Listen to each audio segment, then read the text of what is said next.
What we was, or still is a cricket section.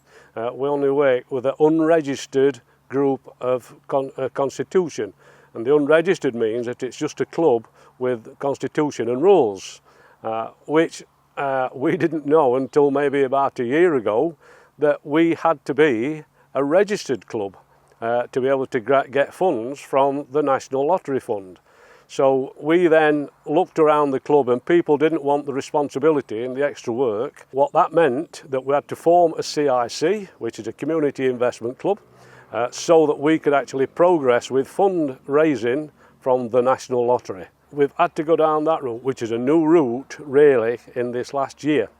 So intentionally, as we are now, we've moved the thing on from contacting the finance to the Mark Fletcher, who is the MP, and he is now looking at ways that he can contact their separate departments in London. 9-10 weeks ago we had a meeting with Bolsover District Council, the head of leisure, and of course what we're trying to do there is actually let them know where we are, what can be done regarding the funding.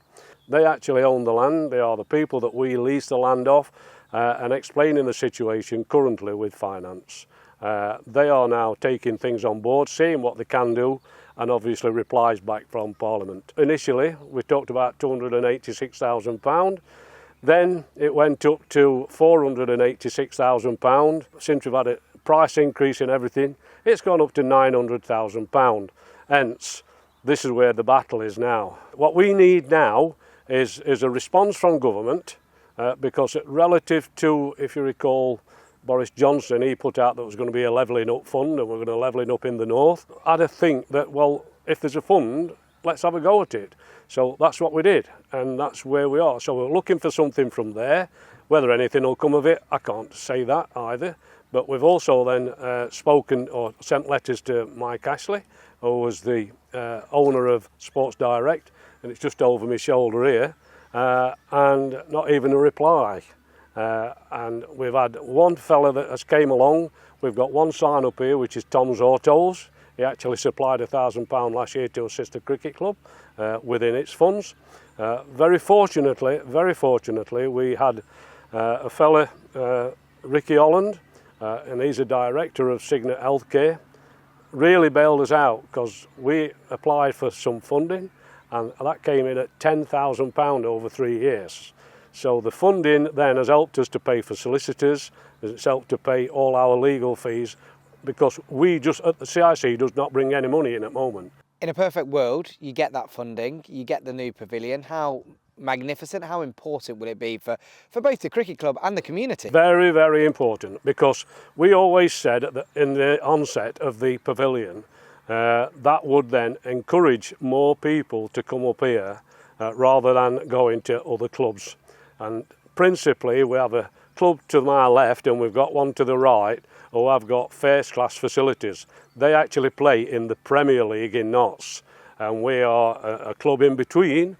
So if we don't match or get near their facilities, then we could see that we'll always be behind.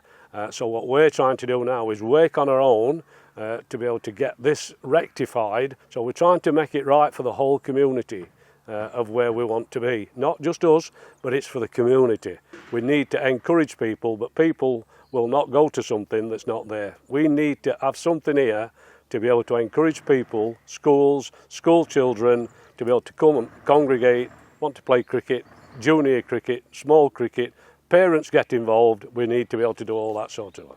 Then people, they get in health and welfare, sport, activity. That's what it has to rely to in the community. It's not just that we need money to be able to run this opportunity.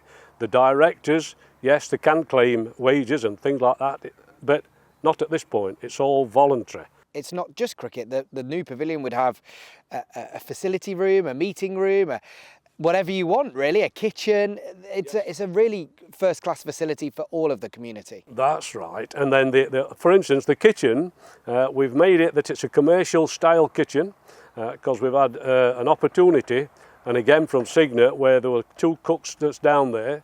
They don't do teaching cooking now in schools.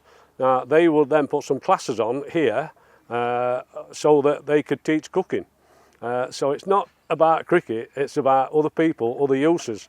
So we would expect that we'd be able to use this building now as a whole. Cricket, like I said, is only small time usage on the ground, but nothing reason why their families, their children can't come. You can have people being taught first aid, you can have people being involved in anything that they wanted, scouts, anything that what would want to come here, there's a facility for them to do it.